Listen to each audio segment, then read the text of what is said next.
제 영상을 보고 계시는 분들, 우리는 모두 28개의 치아를 가지고 있습니다. 그중 어떤 치아를 가장 빨리 잃는지 혹시 알고 계세요? 바로 음식을 씹는 데 가장 많은 역할을 하는 어금니입니다. 치아 중 가장 짧은 수명을 가진 어금니. 제가 오늘 어금니의 수명을 연장하는 방법을 자세히 알려드릴게요.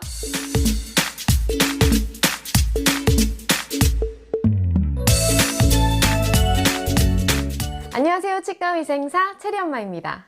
우리가 갖고 있는 치아 중 가장 빨리 잃게 되는 치아는 씹는 기능을 많이 하고 있는 어금니입니다. 나이가 들면서 치주 질환에 이완되는 빈도가 늘어나고 앞니에 비해 어금니가 칫솔질이 잘 되지 않으면서 어금니 부위 치조골이 소실되고 염증을 일으키다가 결국은 발치를 하게 되는데요. 어금니를 발치한 이후 그 부위는 임플란트를 하거나 틀니를 하게 됩니다. 100세 시대를 사는 우리의 어금니는 평균 몇 세 때 발치를 하게 될까요? 51.1세, 51.4세, 50.3세, 49.6세.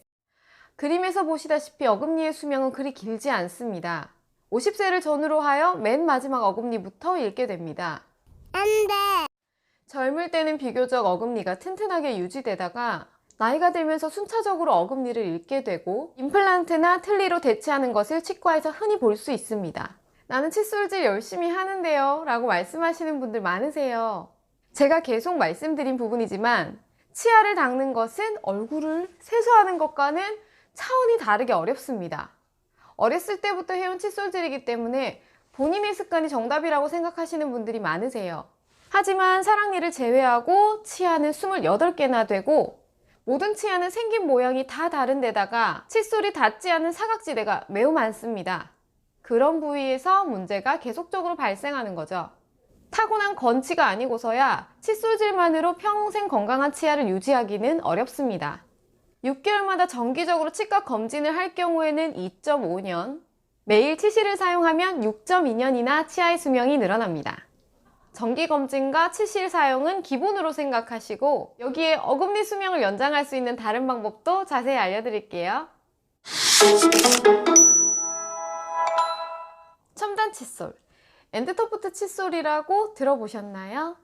칫솔이라고 하기에는 완전히 다른 형태의 솔인데 칫솔이 닿지 않는 사각지대, 좁은 부위에 들어갈 수 있도록 만들어진 구강용품입니다. 기본적인 형태는 이렇게 끝이 뾰족한 촛대 모양의 솔과 손잡이로 이루어져 있고 칫솔이 닿지 않는 좁은 부위를 닦을 때 사용합니다. 특별히 어떤 부위를 사용해야 되는지 알려드릴게요. 첫 번째, 제일 끝 치아의 뒷면.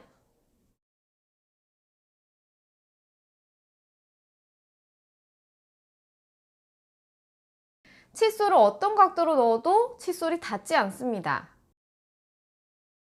하지만 첨단 칫솔은 다 들어갑니다. 칫솔이 닿지 않는 사각지대에 들어가 닿기 때문에 플라그 제거가 가능합니다. 두 번째, 중간에 이가 빠진 부위.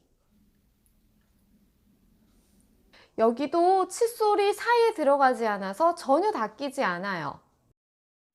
하지만 첨단 칫솔은 치아가 빠진 좁은 공간으로 다 들어가기 때문에 플라그 제거가 가능합니다.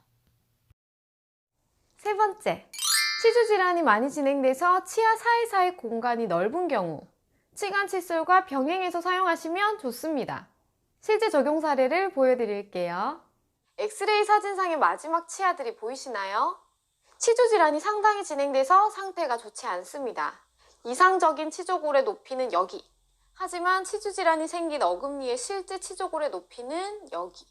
치주 질환으로 인해 치조골이 많이 녹은 상태입니다. 이렇게 맨 끝에 치아부터 문제가 생기면서 흔들리게 되고 치아를 발치하는 상황이 되었습니다. 맨 마지막 치아를 발치하고 나서 이걸로 끝일까요? 아닙니다. 이렇게 그 앞에 치아가 또다시 같은 상황이 됩니다. 발치한 맨 끝 어금니와 마찬가지로 잇몸뼈가 나빠집니다. 자, 이 사진은 치아 뒷면을 염색해서 플라그가 쌓인 것을 눈으로 쉽게 확인할 수 있습니다. 이렇게 치아의 뒷면이 닦이지 않으면 어떻게 될까요? 이 치아도 염증이 생기고 흔들리면서 빠지게 되는 것은 시간 문제입니다. 하지만 중요한 어금니를 이렇게 쉽게 잃을 순 없습니다. 제가 첨단 칫솔을 사용해서 환자분의 치아를 열심히 닦아보았습니다. 맨 끝 치아 뒷면에 첨단 칫솔을 닿게 한 후에 연필을 지우개로 지울 때 그 힘의 강도로 문지릅니다. 20번 이상 문지르고 해당 치아 주변도 똑같이 사용합니다. 이렇게 보철물 경계 부위가 드러난 부위나 치주 질환으로 인해 치아 사이 공간이 커진 경우에 편하게 사용할 수 있습니다.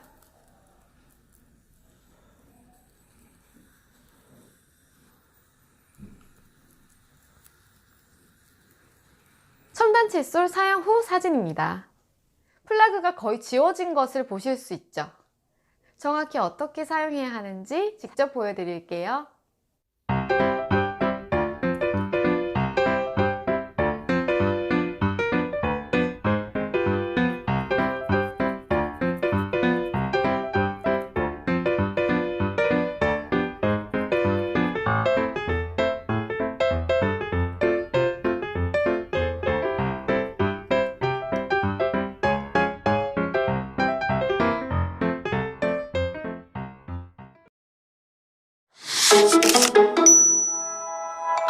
이렇게 꼼꼼하게 관리하신다면 치아를 발치하지 않고 오랫동안 내 치아를 유지하고 사용할 수 있습니다. 이 환자분처럼 치주 질환으로 어금니를 발치하신 분들이나 그로 인해 임플란트나 틀니를 하신 분들은 꼭 첨단 칫솔을 활용하셔서 다른 치아들은 건강하게 유지하실 수 있길 바랍니다. 오늘 영상도 도움이 되셨나요? 앞으로도 소중한 내 치아 건강하게 관리하는 방법 많이 알려드릴 테니까요. 치리엄마 구독, 좋아요 눌러주시고요. 다음 영상에서 또 봐요. 안녕.